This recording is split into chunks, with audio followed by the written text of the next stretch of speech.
What's up, everybody? This is Corey, and welcome to the OverLook. We go over the books that you may have overlooked, so pretty easy. And this video starts the greatest Avengers story written in the last decade. A story where heroes are heroes. A story with action everywhere. The story that, we've all kind of been waiting for. This story starts, and this video covers Avengers 675, the first part of the 16-part series. This will directly lead into the Immortal Hulk series that will be coming in the future, so don't forget to subscribe for more videos like this, and like and comment down below with what your favorite underused Avenger is. And let's get started. Somewhere in Texas, Miguel Santos, previously the Living Lightning, checks his hand. "He's got nothing," he says with a sigh. The larger man sitting next to him can already tell, with those sad eyes Mr. Santos got, he's trying to bluff him once again. Fine, Miguel admits. He'll just have to raise his bet instead. How about he raises them one Ferrari? "Well, hold on now, Mr. Santos. You just bought that car," one said, "and we just stole it." "What kind of hand does Miguel have over there?" The three men are joined by another who unfortunately recognizes Miguel. The man tells his two subordinates that they aren't playing cards with a client. It's the goddamn superhero, the Living Lightning. The man pulls out a gun and begins to fire at Miguel. Just his luck. He goes undercover to get enough for the courts to convict these Vin Diesel wannabes, and somehow he ends up running into a fan. He should be flattered. Maybe he'll give him an autograph. Miguel tells the thieves that he is actually going by Lightning now. Before, he kept on getting confused with the Living Laser, and it really wasn't doing him any favors. Oh, the leader has heard of him, alright. Lightning used to be on the Rangers with all the other C-list heroes. What's he even doing in Texas? Is he not good enough for the big leagues? Okay, no autographs, Miguel decides as he discharges his energy and destroys the warehouse. Okay, Miguel reasons. Maybe he got mad. It happens. Sure, maybe he isn't a full-time Avenger these days, but he's still a superhero, right? He is still supposed to be a role model, and maybe that's why it bothers him. That he was an Avenger, and that means something. So why didn't he do more with it? His partner, Detective Dan, snaps Miguel out of his mental rut. He's a good friend, maybe more. But Miguel already knows, just when things get interesting, here comes the end of the world. He looks up to the sky as it changes from bright blue to crimson and orange. Just his luck. In New York City, Sam Wilson, the Falcon, soars the skies. Even on the East Coast, the effect of the sky can be seen. Swirls of red, orange, and black all leading together to the sun off the horizon. "What the hell?" he asks as he looks into the eyes of the birds around him. On the ground below, the destruction begins. One man driving a car is also captivated by the changing skyline. He collides into another car and careens into the air. The Falcon swoops down and lifts the man out of the car before it crashes to the ground just steps away from nearby pedestrians. Normally, Sam would give a speech about keeping his eyes on the road, but this time, the man will get a pass. Within the Avengers Unity Squad headquarters, Hank McCoy, the Beast, grows more scatterbrained as multiple screens pop up with cataclysmic events all around the world. Reports are coming in faster than anyone can keep up. He tries to reach out to any available Avengers, but communication networks across the country are failing. GPS and satellite imaging has gone offline. Massive earthquakes have hit the eastern seaboard. A state of emergency is declared. All eyes are on the sky as people prepare for an alien invasion.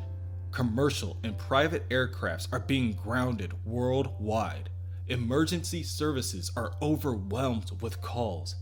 The Vision attempts to reach out to Carol Danvers, Captain Marvel, at Alpha Flight to no avail. The Avengers are in urgent need of a status report. They need to know what the Alpha Flight space station sees from their vantage point. But there isn't anything there. Captain Marvel floats in space, quite a distance away from the station, and they all wonder, what just happened? The Earth is gone. No Earth, no moon, just gone. With no clues to go on, Captain Marvel instructs the team to launch probes and implement long-range scanning. At this point, they must reach out to any other spacefaring races and see if any of them can assist. Something has stolen the Earth, and she wants to know what, right now. Using their own telecommunications channel, Vision, Beast, and T'Challa, the Black Panther, the King of Wakanda, discuss the ongoing events. With Alpha Flight being unaccounted for, they must focus their efforts on what is happening on the ground. First, Black Panther will do his part and reassure the other world leaders that the Avengers are actively looking into these disturbances. Beast informs the others that Roberto da Costa, the mutant Sunspot, and the US Avengers are already in Europe, so he will attempt to check in with them there. But as far as what is happening to the planet, Beast doesn't believe that the Earth has been trapped, rather that it has been moved altogether. The Falcon orders the innocent pedestrians to evacuate the area. They must stay far away from the buildings and stick to the open areas. Vision lands nearby and attempts to communicate with Jane Foster Thor. He needs more strong men. Where is Hercules? Thor looks up to the sky at the crackling light. She does not know where Hercules is, but she assumes that he is close. A massive lightning bolt erupts from the clouds and down to Earth. Thor states that Mjolnir has always been able to summon lightning, but today she will find out whether it can catch it as well.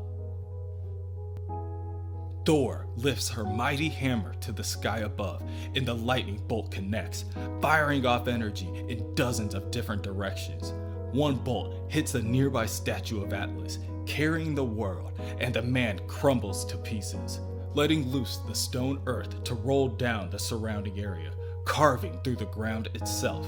Hercules rushes forward and tells the nearby people to never worry. Anything that Atlas can do, Hercules can do better. He plants his feet into the ground and prepares for the earth to collide. Using its own momentum against it, he grabs it from underneath and lifts it high into the air. Elsewhere, Jarvis and the newest Wasp, Nadia Pym, secret daughter of Hank Pym and graduate of the Red Room experiments, fly into the air as the ground beneath them ruptures and breaks. "Jarvis!" she calls, but Jarvis, with the experience he has attained in the many years serving Tony Stark and the Avengers, tells the young woman to prioritize. Do not worry about him. She must help whoever she can. Nadia nods and flies over to a group of nearby pedestrians and quickly blasts the falling debris around them. She introduces herself as the Wasp, and honestly, she would really appreciate it if these nice people didn't tell her friend Jarvis that she is as terrified as they are. In situations like these, she's supposed to have her game face on, not her resting in terror face. She knows. But nearby, more pieces of building break apart and crash to the ground around them. One boy is stuck in fear as he realizes that he took the wrong step. He looks up at the large pieces of building that are creating shadows over his body, and he knows that this is the end. Jarvis sprints at full speed and pushes the child out of the way just in the nick of time. "Jarvis!" Nadia screams as she flies back to her only friend, but it is already too late. He is already covered completely with hundreds of pounds of rock. On the west coast of America, the rest of the Avengers Unity Squad attempts to converge. The inhuman Emily Guerrero, Synapse, tries to use her powers to calm down the frenzied crowds around them. Brother Voodoo, ex-Sorcerer Supreme, trusts in the abilities of Synapse, but she needs to remember that she is still injured. Meanwhile, he will check in with the eyes in the sky. The mutant rogue, Janet Van Dyne, the original Wasp, and Johnny Storm, the Human Torch, are joined by Wanda Maximoff, the Scarlet Witch, in the sky above the city as they watch as a massive wave approaches. Janet and Johnny fly forward. Perhaps the Human Torch can vaporize some of the water. Rogue also flies away to lift a nearby yacht from overturning. With the innocent saved, it's time for Johnny to let it rip. The Human Torch unleashes all of his stored energy at the wave, attempting to both convert the water to steam and slow the momentum with his powers of heat. A full minute does not pass before his power is already depleted. Smaller portions of the massive wave break off and make it past him, but the major havoc is at bay. Wanda will deal with the rest. Johnny, exhausted from the strain on his powers, passes out in midair, transforming back to his human form and falling towards the ocean below. "Oh, no you don't," Janet says as she struggles to hold Johnny up by his feet. "Man, these wings really weren't made for two." In New Mexico, Clint Barton, Hawkeye, and William Talltrees, Red Wolf, scour the area. They must find more survivors before any more buildings collapse, Red Wolf warns. They enter a broken down building to find a woman submerged under the rubble. Stuck, but still alive. Red Wolf is the first to see her and instructs the woman to stay calm, and on the count of 3, they lift the rubble and remove her. Live wires emerge, sizzling and flailing about, and Hawkeye uses one of his EMP arrows to knock out the wires. Every time Clint thinks he's about to give up his trick arrows, they make a surprise comeback. Hopefully, they'll all be so lucky, Red Wolf wonders. In Europe, at Mount Vesuvius, the US Avengers protect the innocents from the raining hellfire. This faction took over Advanced Idea Mechanics, AIM, as some would know them, and repurposed their scientific endeavors for good. Led by Miguel da Costa, Sunspot, and longtime X-Men friend Sam Guthrie, Cannonball, the team has already concluded that the Earth has been moved. Maybe it's the negative zone, or the microverse, or maybe the macroverse, Doreen Green, Squirrel Girl hypothesizes. That one's newer. Tony Cho, super scientist and new Iron Patriot, tells Doreen that's a question for later. For now, she would rather focus on the task at hand, especially if she refuses to wear her armor. Her girlfriend, Aiku Jokinen, the Enigma, finishes angrily. General Robert Maverick, the new Red Hulk, blasts away the last of the debris, and with the immediate area cleared, Tony activates her machine. The device produces a barrier similar to that of the Invisible Woman's. The barrier begins to expand quickly and encases all of Mount Vesuvius, ceasing the ongoing destruction for at least a moment. Their team may be safe, but now, more than ever, Sunspot's concern lies with the rest of the world. With the satellites down, there is no way to communicate, Sunspot tells the team. Meanwhile, Squirrel Girl gazes at the sky as she watches a ball of fire pass overhead. If there aren't any satellites, then what is that? Maybe it's just a shooting star, the general proposes, but Sunspot doubts it. He doubts that there's anything left outside the Earth to even fall to the planet. Plus, it's not so much as falling as steering, Cannonball concludes. The ball of fire flies across Europe until abruptly redirecting itself to collide with the Roman Colosseum. And from the rubble, an ebony pyramid emerges. In Washington, D.C., Captain America watches from overhead as he listens to Black Panther debriefing. Thankfully, the Wakandan communication devices are not linked to any satellites in orbit, but things are every bit as bad there as everywhere else in the world. Unfortunately, Cosmic events aren't normally within Captain America's wheelhouse. He knows that he isn't going to be much help in this fight. All he can do is try to mitigate the damage. Nearby, a stone pillar breaks apart from a structure and falls towards a group of civilians. Captain America throws his shield and shatters the pillar, but before it reaches back to him, they both freeze. Not only him, more of the Avengers begin to turn bright blue and freeze in place, no matter where they stay, or if they're zipping web lines between buildings in Queens, New York, or if they're behind the operations desk within Wakanda. It does not matter if they are children or champions in the deserts of Arizona. It does not matter if they are mutants within Central Park. Black Panther, Spider-Man, Miss Marvel, Nova, the X-Men, Squirrel Girl and Enigma, the Vision, even Janet Van Dyne, the Wasp, all frozen in place, stuck in limbo between reality. Immediately, a call goes out to all Avengers, all active members, and ones on reserve, wherever they are. If they are within reach of the transmission, they are hereby called to assemble. Even Lightning. When his Avengers card started buzzing, he almost didn't recognize it. It's been years since the Living Lightning has been on the team. He figures that if they're calling him now, then they really are calling everybody, which tells him that things really are as bad as they can get, right? But he was wrong. It can get worse. It can get much worse. The remaining Avengers all meet up in front of Avengers Mansion, and Rogue begins to take stock of who is left, not on pause. And Nadia Pym runs forward, calling out to the group of heroes for someone to help her. Jarvis was injured trying to save someone, and there was an accident. He is hurt badly, and the doctors at the hospital are telling her that he may not live. Rogue tells Nadia that they will do everything they can, but they have to put the needs of the many over the needs of the few. Jarvis would understand. What? Nadia screams.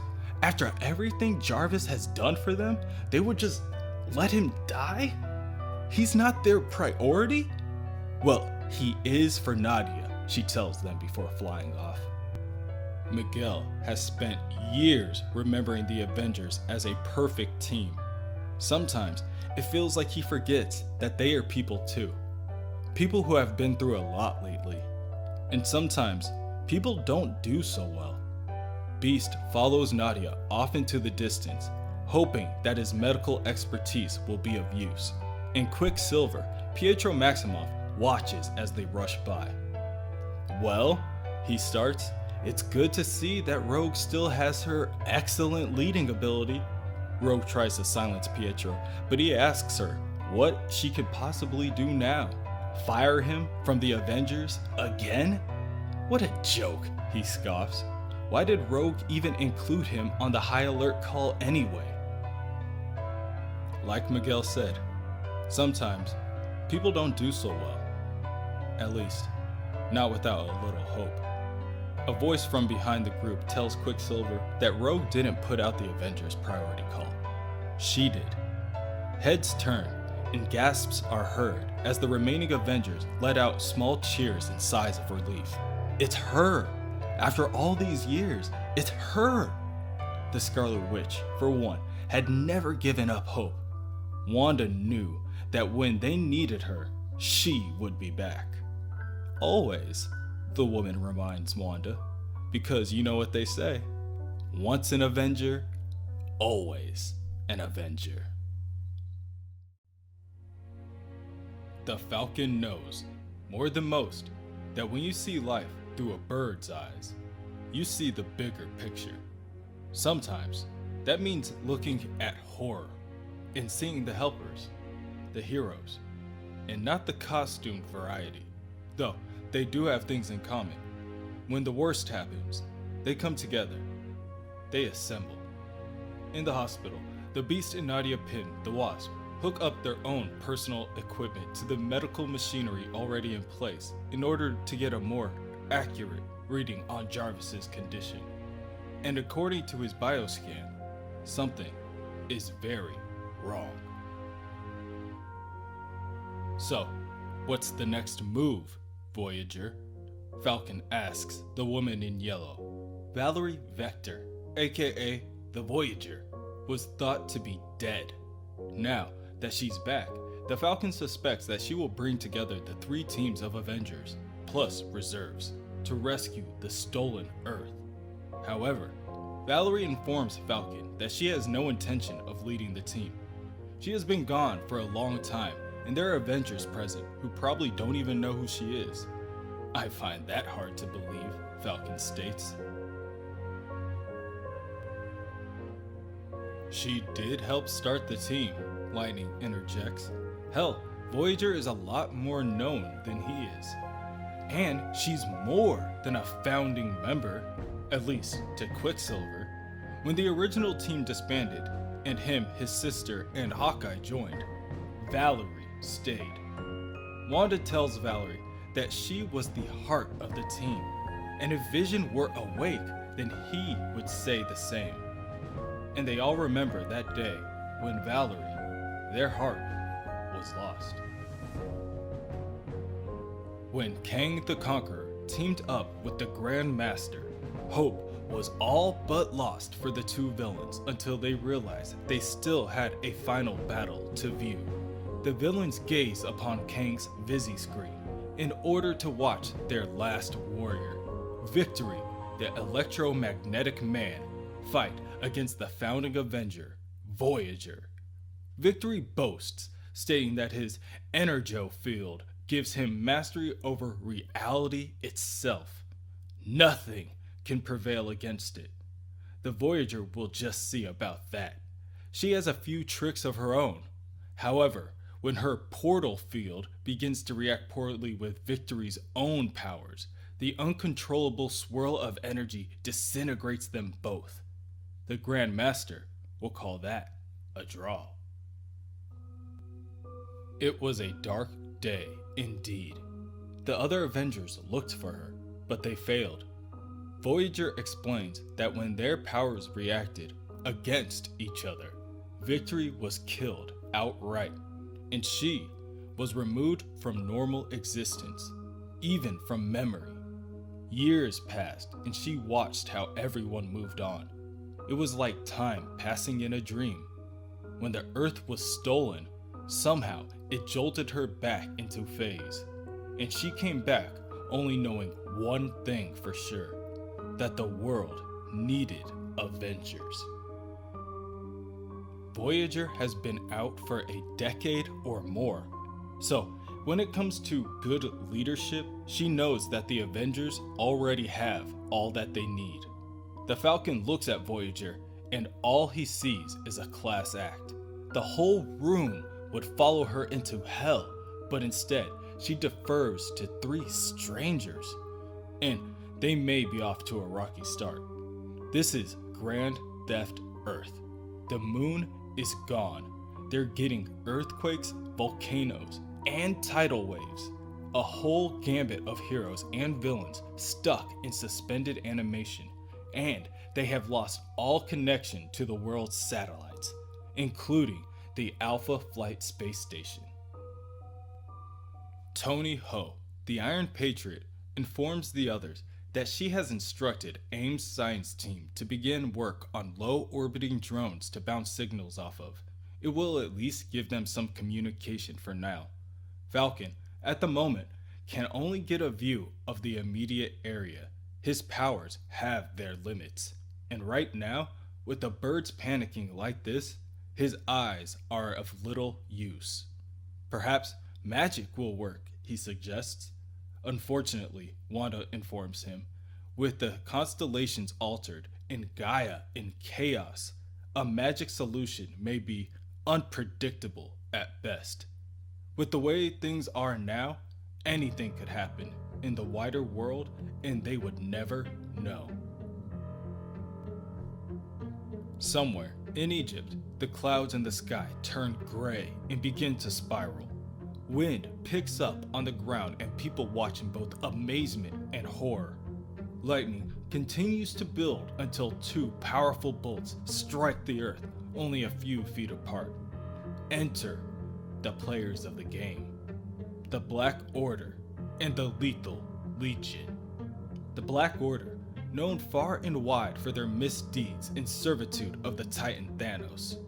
Corvus Glaive, Supergiant, Black Dwarf, Proxima Midnight, Ebony Maw, and the Black Swan. The group stands and examines their opponents, the Lethal Legion. The heroic Captain Glory, Draw, the gladiator from beyond the stars, Farine, the other, the Blood Brothers, Mentacle, Molin, the all-new Metal Master. The two teams converge and Proxima Midnight tells her love, Corvus Glaive, that she will slaughter each one of their foes in his name. Chaos ensues and destruction is felt from the quakes in the earth. Beams of energy, mental projections, quaking stomps, and misdirection tactics consume their battle. Enough! A voice bellows from the heavens. The rules of engagement must be followed. A deeper voice follows and cosigns. His opponent speaks true. Combatants may not engage until the Pyramoid is activated. Gather yourselves, survey the battleground, and prepare for the trials ahead. The two groups comply and diverge, at least for now. Ebony Maw asks Corvus, their leader, what will they do now? Corvus responds that their rules are clear. They cannot slay each other until the match begins, but that does not mean they must stand by and do nothing. This planet was chosen as the battleground because its unique defensive properties, the designated obstacles selected to make this game more interesting, are already in play. The Black Order will take the initiative and clear them from the board. Elsewhere, in the Avengers mansion, Quicksilver begrudgingly tells his team that he does not like standing around. Falcon tries to rein in Pietro by telling him that they are all chomping at the bit to help, but unless he has come up with a plan to punch earthquakes, they're going to need a cohesive, Avengers-wide strategy. Rogue believes that they should disperse into teams of 2 or 3, and Sunspot suggests that they all go solo. The interaction following is not pleasant. Falcon reminds the two leaders that it's a big room. It doesn't need one voice, but they do have to work together. Voyager agrees and follows up on Rogue's original thought by suggesting that they create small groups. It may limit their coverage, but it maximizes their resources. Communication will be key. Suddenly, the computer monitor turns on and the sound of loud static begins to erupt from the speakers. Quicksilver rushes over to turn off the monitor using the control panel, but nothing happens. Falcon tells Pietro that it's no use. He doesn't think that they're in control anymore. Proxima Midnight and Corvus Glaive appear on the monitor and the static stops. Okay, who are they and where are they? Lightning asks. The Black Order, Sunspot states, and there's no telling where they are. The satellite's recognition's useless now, so. Proxima Midnight bellows, Avengers! We've much that needs to be done, and you'd only be in the way. Farewell! Instinctively, Falcon tries to help, but part of him hopes he can't. His power has limits. Right now, if he can see them, that means they're on top of him. Falcon yells at his sudden realization. The Black Order has arrived. They're there. Right there. They're directly above the... Boom.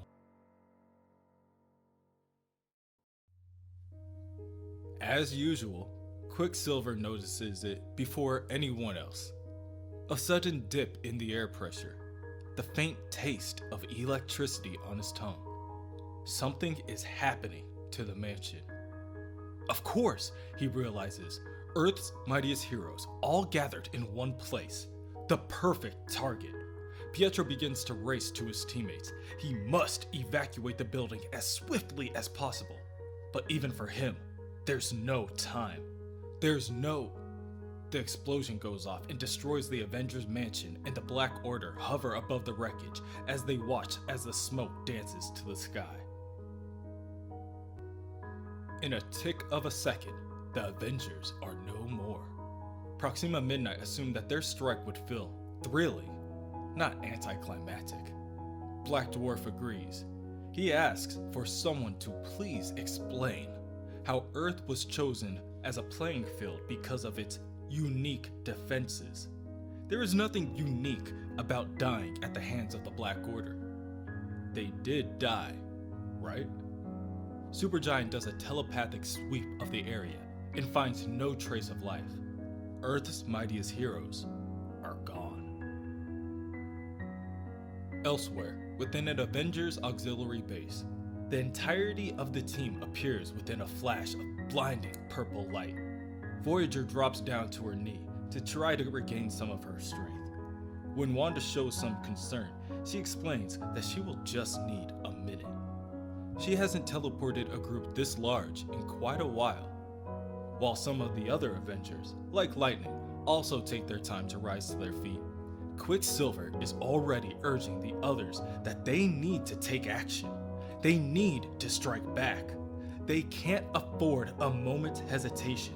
The world is in jeopardy.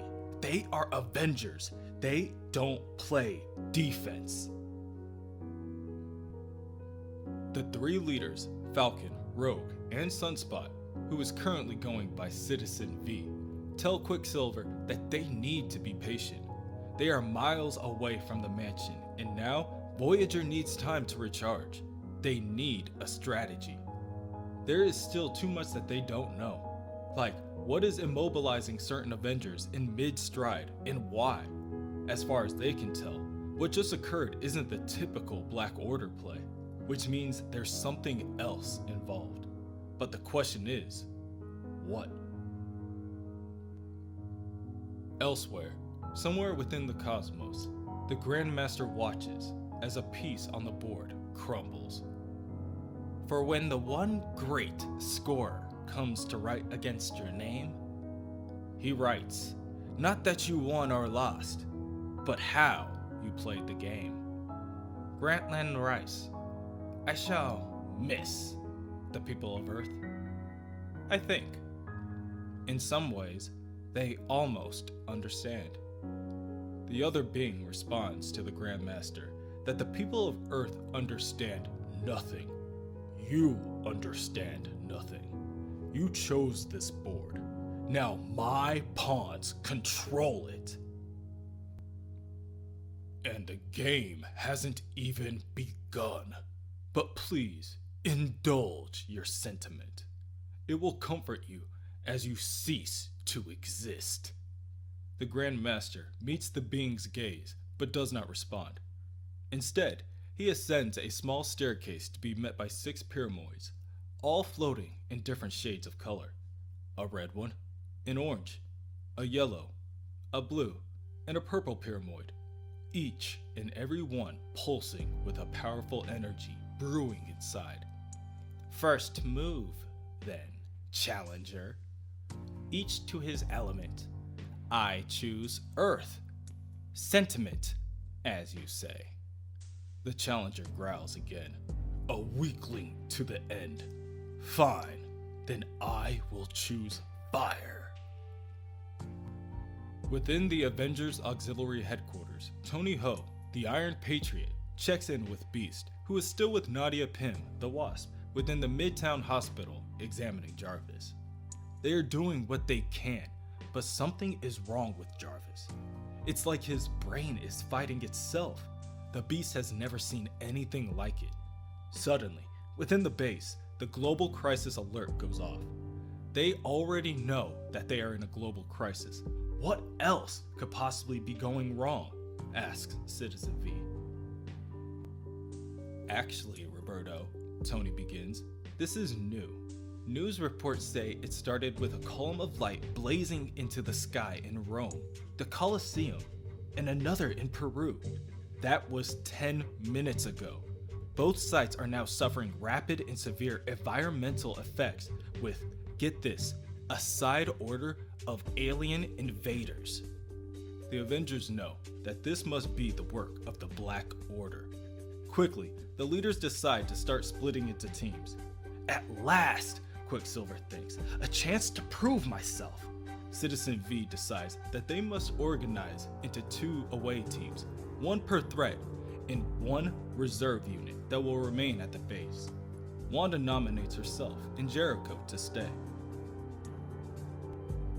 Their magic may not work on a grand scale, but they may be able to use magic in order to unpause their frozen comrades. Good, Pietro thinks. Wanda is probably safer at the base. She is stronger than she once was, but she is still vulnerable on the battlefield. At that moment, Falcon decides to lead the team leaving for Peru. It looks like some kind of firestorm in the Cusco Mountains, so naturally, he'll need the Human Torch. Also, the new Red Hulk, General Maverick, that is, if his power hour is still available. Synapse and Wonder Man will round out the team. Wonder Man may be a pacifist, but, as he puts it, he can still help save lives. Okay, Pietro wonders, so I have to work with Rogue. Awkward, but I'll make do. However, when Rogue chooses a team of heavy hitters, Thor, Hercules, Lightning, and Cannonball, Quicksilver cannot help but feel disrespected. I mean, come on! Cannonball? A heavy hitter? And with Thor, you already have Lightning covered. Just say it already. Just say you need my super speed. He asks Rogue point blank what her problem with him is. Rogue responds that it's actually pretty simple. She needs people that she can count on, and that's not him. With that, Rogue's group leaves for Rome. When they arrive, they are greeted by the Lethal Legion in a pillar of blue energy beaming up to the sky. The clouds spiral above the Colosseum as the pieces of stone get torn from the structure and fly into the air. A fitting stage for a battle, eh, Hercules? Thor asks. Aye, Zeus himself could not have chosen better. Thor fires a bolt of energy at one of the Blood Brothers, and he doubles back in pain. Lightning, the hero, cannot help but feel a little outclassed. Voyager, with the permission of Rogue, teleports back to the headquarters in order to grab the second group. Voyager transports them to Cusco, Peru to see a similar situation. Only this pillar reaching up to the sky is made of pure flame. On the ground, magma bubbles to the Earth's surface, and a fire spits out to the clouds above, and within the flames rests one orange pyramid. In the air, Ebony Maw faces off against Farine, the other. Meanwhile, Proxima Midnight and Captain Glory each prepare to land a powerful attack. Drawl faces off against Corvus Glaive, each one of them unaware that the Avengers have arrived, and Falcon decides that this is as good a time as ever to join the fight. Within the base, Jericho Drum and the Scarlet Witch examine the heroes in stasis. They stay immobile, and they show no signs that they are aware of their current predicament. Whatever is keeping them in stasis, it does not appear to be mystical in nature, though there aren't any clues that would lead the two to believe technology is causing this either. Quicksilver interrupts his sister's deduction with a sigh. I'm doing nothing, while others fight around the globe. It's shameful. Wanda tells her brother that they all have their role to play. Rogue made it clear that she doesn't trust Pietro. Wanda suggests to her brother that if he follows Rogue's orders, he might win back a semblance of respect. Before she can finish her statement, her brother is gone. Wanda was right. Everyone does have their role to play, but mine is not there at the base. I have given them years of loyalty and hard work, all wiped away because I'm not the perfect soldier. Because I made a mistake that nearly cost Emily, Synapse, her life, and it weighs on me every single day. Still within the base, Wanda wonders if she can try a hex to see if it distorts reality enough to free one of the others. Jericho begins. Given the risk involved, I suspect that Vision may work best as a test case. His synthezoid makeup is the most resilient, and his connection with you may help create a sympathetic resonance with your spellcasting. As Pietro crosses the ocean to make it to Rome, he has nothing in his heart but contempt. Wanda, acting like she's holier than thou, making me feel weak? Has she so quickly forgotten her own sins? Within Rome, Cannonball strikes one of the Blood Brothers, sending him flying in the opposite direction, and Hercules attacks the other. Rogue rushes in to attack the Metal Master, but he will not be defeated so easily. Every scrap of metal on the planet is his to control, even Mjolnir. Metal Master grabs the hammer from Thor and uses it to dispatch Rogue, Thor, and Hercules without a second thought. In the air, Lightning gets taken out by Mentacle. How weak, it thinks. Quicksilver arrives and finds that Rogue's team has already been beaten. Only him and Cannonball remain. Mentacle halts Cannonball in his tracks and tells the others of the Legion that their obstacles are halted. The Pyramoid Point is theirs to take, and he orders the Blood Brothers to retrieve it. No matter, Pietro thinks, now there's no one to order him around, no one to hold him back. Quickly, Pietro grabs the back of Mentacle's helmet and slams the foe into the ground. One down, and Metal Master proves to be even less of a threat. The Blood Brothers, however, stand tall after being struck. Seconds earlier, Wanda begins to cast her magic in order to break the Vision free from his stasis. It takes an unbelievable amount of concentration, but finally, the Vision's color returns and he begins to blink. Wanda? He asks, where are we? At the battle, Quicksilver continues to attack the two opponents, and he seems to be gaining the advantage. He knows that he is the only one who can make things right. He will show them all that Pietro Maximoff cannot be stopped. Suddenly, Pietro begins to glow blue, and he freezes in place. There you are, one of the brothers announced. It looks like the Zipster ran out of zip. He cracks his jaw back in place, and the other wipes the blood dripping from his nose as the two slowly step closer to Quicksilver's petrified body. They both chuckle. Metal Master, too, rises from his attack and tells the brothers to take the obstacle out of play.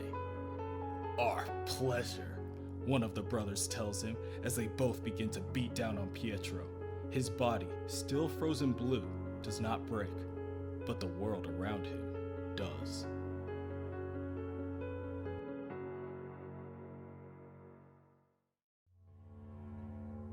In Peru, the Avengers watch as a battle unfolds. Johnny Storm, a member of the small team sent to Peru, has been a superhero longer than most of the others that he sees around him. He has faced the unbelievable, the unthinkable plenty of times. The only difference is now, Reed isn't here. If Reed were here, he'd have a plan of attack immediately. Not Falcon, though. Johnny can practically feel Falcon strategizing on the fly. Where to put Wonder Man, how to place Synapse, Red Hulk, and Voyager. And Johnny, without standing around for orders, he just does what he does best. Flame on! In Rome, Rogue, Hercules, Lightning, Thor, and Cannonball all stand to their feet in order to avenge their fallen ally Quicksilver. Hercules tells the Lethal Legion to stay their hand. They may strike one hero down, but the rest shall avenge him. Thor agrees and tells the Metal Master that they are not worthy to wield the might of Mjolnir. The Metal Master finds nothing but amusement at the notion of naming a hammer. He does admit to sensing a unique energy within the hammer, but it does not matter. If it contains metal, then they can control it. At that point, Metal Master sends the mighty Mjolnir back at the Avengers with enough power to strike them all down at once. Cannonball, who had taken the most time to rise to his feet, launches forward towards the hammer, telling the team that he is nigh invulnerable when he's moving. His blast field should stop the hammer long enough to give them the advantage. However, he was unprepared. The collision causes a knockback of energy that craters the ground beneath the two opposing forces. Sam ricochets backwards into Rogue's arms. The force causes her too, as strong as she is, backwards in the opposite direction. Mentacle takes the opportunity to attack Hercules' mind, attempting to seize control of his body, and tells the two blood brothers to slay the speedster, so that he does not impede on their process any further. The blood brothers oblige and begin to lift Quicksilver from the rubble. Lightning, within a blink of an eye, appears before Mentacle and attacks it with a bolt of electricity, incapacitating the foe and, in the process, saving his teammate. One of the blood brothers prepares to attack Pietro, and all hope looks as though it may be lost. However, the attack, and battle by extension, is interrupted by the interjection of 3 of the members of the Black Order. Supergiant, Black Swan, and Black Dwarf. They crash down like a meteor from the sky, and the explosion of energy knocks out the 2 blood brothers, effectively removing them from play. Black Swan chides. So easily distracted by the designated obstacles, Legion. Your strategy is shameful.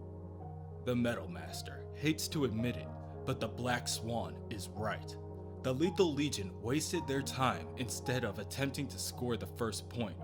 Metal Master lifts up the mighty Mjolnir and fires the powerful weapon towards the Black Swan. Unfortunately, even the power of a god amounts to all but nothing to the Swan. She lifts out a single hand and negates the hammer with a protective energy barrier, forcing the excess energy to fire off in different directions. Supergiant sinks beneath the earth soil and then rises up, using its spectral body to pierce through the body of Metal Master. The manipulator may be powerful, but its mind is oh so vulnerable, Supergiant says as they infect the Master's brain. The Black Dwarf, wielding a powerful axe, attempts to take out an attacking Thor. Thor, having agility on her side, dodges the attack, causing the dwarf's axe to crack the earth underneath their feet.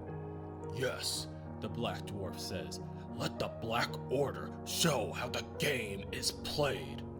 Rogue, still holding the unconscious cannonball, overhears this and asks if this is really a game to them.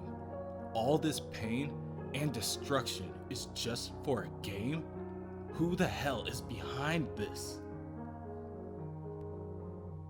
Elsewhere, within the Grandmaster's cosmic game room, he stands, watching the battles unfold, whelmed by the sight of it all.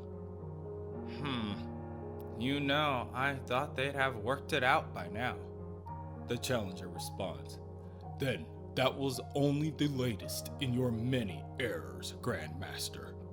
Like this Lethal Legion you're fielding. The Black Order is a honed fighting unit, subalterns to one of the most feared creatures in the universe, whereas you cobble together a collection of dregs, mercenaries, and space trash. The Grandmaster turns to look at his opponent. That space trash may surprise you yet. I know this universe, old foe, and I always play to win. You of all people should know that. Come, let us study the board. In Peru, Falcon calls out to Voyager to see if she has enough energy to teleport back to Rome to ask for backup, because right now he has no idea if the people fighting the Black Order are friends or foe. He does recognize the three from the Black Order, at least. There is Corvus Glaive, tough, strong. His blade can cut through almost anything. Proxima Midnight, his wife, tough, maybe stronger. Her lance kills everything she throws it at, and she never misses. And Ebony Maw, mind control. That's when Falcon realizes that Synapse also has mental abilities. Synapse, that's your power too, right? Can you go brain to brain? Reach into his head, maybe get an impression of, I don't know, of anything going on in there before we dive in? Synapse tells Falcon that she has never tried to use her powers in that way, but there is a first time for everything. As she attempts the feat, there is an immediate knockback within her mind of psychic energy. Just trying to sort through it all is overwhelming. She is able to clearly piece together only some information about the Lethal Legion. The three members fighting now are Captain Glory, Drawl, and Farine. From what Synapse can tell, both alien parties are fighting over some alien artifact. In fact, this has nothing to do with the Avengers at all. With that being said, Falcon orders the team, Johnny included, to hold the fighting for just a little while longer. For now, they observe. Voyager takes this opportunity to teleport back to Rome to get the requested backup. When she arrives, she finds an injured Cannonball and a frozen Pietro. Rogue tells, begs Voyager to take them. The two need medical attention immediately. She has to get them back to base. Voyager complies, but tells Rogue that she is running low on power. This may be her last trip for a while. If Rogue and the other Avengers don't choose to go with Voyager now, they'll be stuck in Rome with no way out. Within the Avengers headquarters, Wanda continues to work with her hex magics on the Vision in order to remove his body from stasis. However, the Vision keeps pausing. It looks like whatever put him in stasis wants to keep it that way. It is taking all of her concentration to cast the spell. Vision begins to regain control of his body and states, Wanda, my internal chronometer is malfunctioning. Suddenly, Voyager arrives with the two injured Avengers in a flash of blinding purple light, attracting the attention of Wanda, Vision, and Jericho Drum. Wanda loses her concentration and the hex begins to fade. As Vision slips back to stasis, he asks, Wanda, who is that? Vision? Wanda asks, looking back at the synthezoid, then immediately back to her brother, who lay frozen on the floor. Oh God, we did this! In Rome, on the battlefield, Supergiant continues to manipulate Mo Lin, the Metal Master's mind, forcing him to relive all of his worst memories. Memories of censorship, memories of banishment. Elsewhere, the Blood Brothers rise to their feet and begin to charge at the Black Swan. Thor strikes one down, stating, with the new Metal Master downed, Mjolnir is mine once again, and neither of us are in the mood to forget the indignity. With everyone else busy, Rogue continues to look up to the sky. As she puts it, that floating thing is the cause of all this, what they're fighting over. She figures that means the Avengers should try to grab it first. Supergiant, hearing this, flies over to the other two members of the Black Order to alert them that the obstacles are working out the rules. No matter, Black Swan tells Supergiant, if I shield the Black Dwarf from the orbiting rocks, it will allow him to take the Pyramoid. If he dares. Ha! The Black Dwarf snorts as he begins to run towards the Pyramoid. You think I won't make the sacrifice? Show these fools our power, Swan, while I show them our will.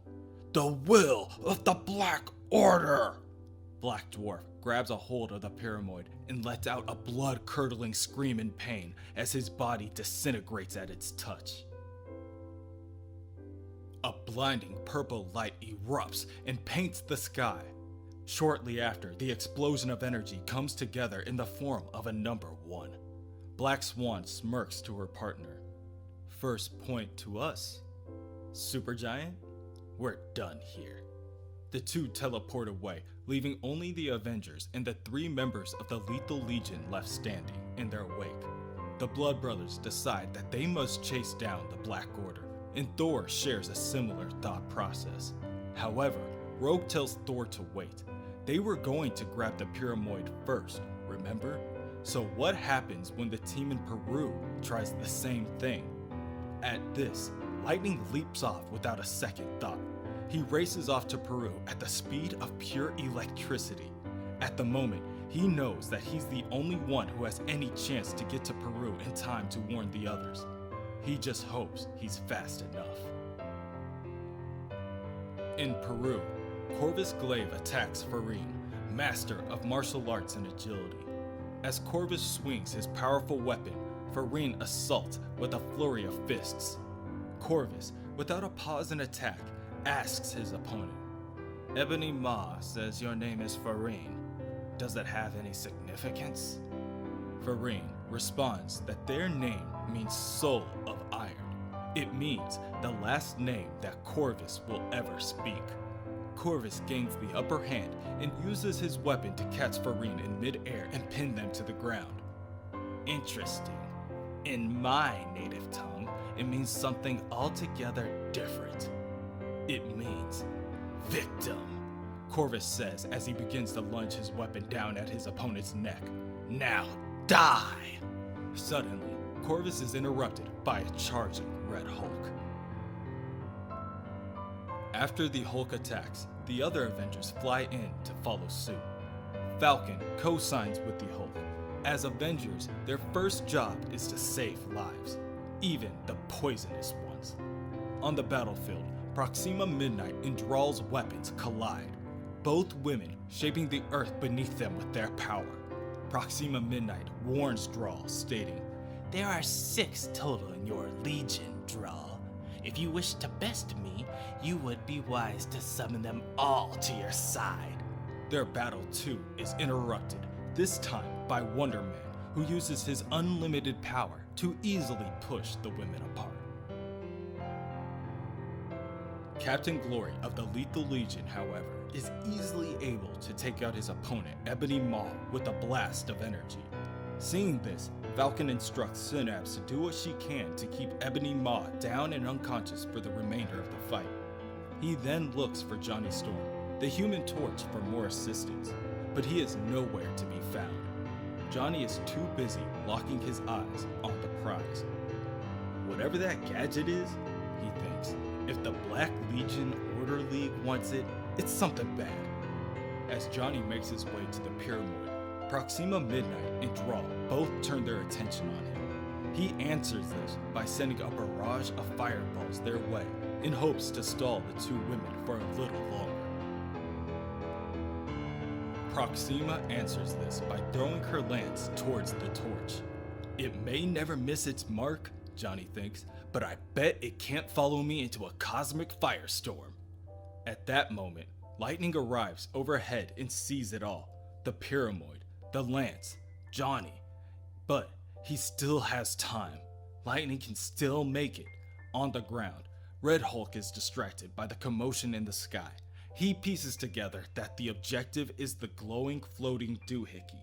Okay, he decides, if anyone's gonna grab it, it might as well be me. He launches himself into the air in the direction of the Pyramoid. Lightning screams out for the other 2 to stop, but they can't hear him over the chaos. He has no choice but to grab the Pyramoid himself.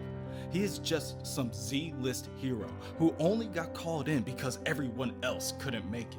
He's expendable, he tells himself. All three begin closing in on the alien artifact.